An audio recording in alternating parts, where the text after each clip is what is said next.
Now, I have seen and heard a lot of concerns revolving around the idea that 3 houses will be too much like Awakening and Fates.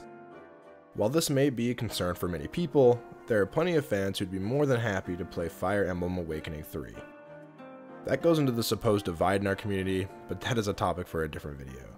Today, I want to take a look back at the E3 trailer to compare and contrast 3 houses with Fire Emblem Awakening and Fates. Long ago, the divine Seros received a revelation from the goddess, a gift to help guide the lost.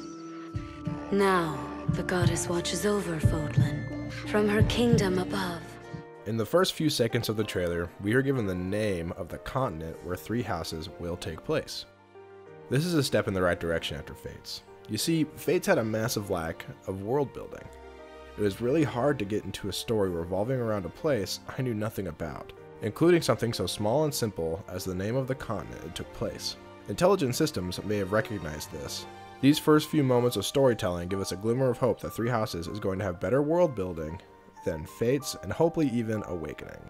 About 20 seconds into the trailer, we see what looks like a divine or holy dragon person, potentially a Naga type character, who we see in Awakening. This isn't very crazy for a series that has centered itself around important dragon characters since the very first game, but I feel it is worth mentioning that a holy dragon goddess could play a major role similar to how Awakening had Naga and Fates had Anankos, though Anankos was evil in that game. Go ahead, give me orders. This action menu is different than we have ever seen in a Fire Emblem game. Unless a Delgard has some specific magic weapon ranks or abilities, this may suggest that every character has the aptitude to learn magic spells. We also see combat arts. This, coupled with weapon durability's return, which we can see in the next couple of frames, shows that the gameplay is going to be drastically different from Fates and Awakening. Your worth as an instructor.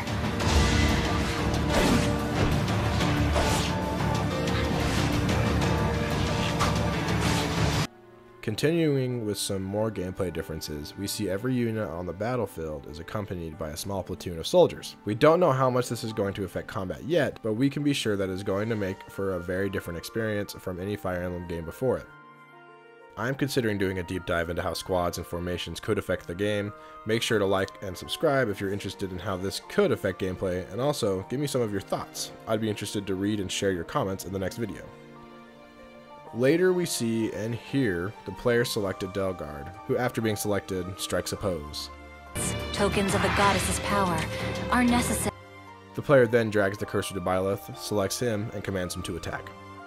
This definitely suggests some sort of team-up. It very well may be this game's version of pair-up, which is obviously one of the biggest features in both Awakening and Fates. This would be a pretty major similarity, but those who'd be worried about its return consider that intelligent systems took great care in trying to balance the broken pair-up ability in Fates. If it is returning in some form or fashion, it is reasonable to think it'll be better balanced than ever, and will add to the game's overall experience. I do hope that this scene means some open world exploration, but this looks very similar to what a 3D My Castle would look like. At the very least, I think this indicates that there will be a place where you can roam freely and speak with fellow army members similar to the My Castle feature in Fates. During some corny English dub anime music, we see some Naga-looking lady holding a sword.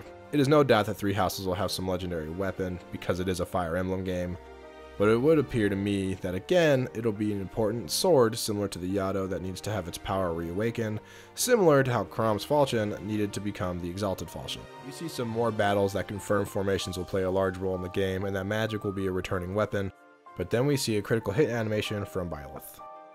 It looks very similar to the criticals from both Awakening and Fates, though it has its own style.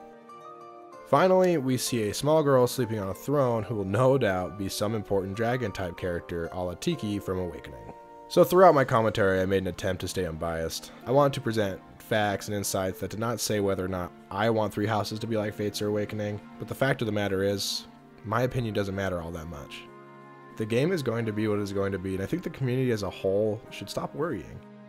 Video game series are supposed to learn from and build upon previous entries. Fire Emblem is no different. Will 3 houses be similar to Fates or Awakening? Probably, but that is because Awakening laid a foundation for a fun and successful game that Fates built upon. I think 3 houses will take aspects from the older games and improve them, and I have the utmost confidence that we are going to get an extremely fun game in the end. Alright, that'll do it for me today. Make sure to like this video and subscribe for more Fire Emblem Three Houses discussions.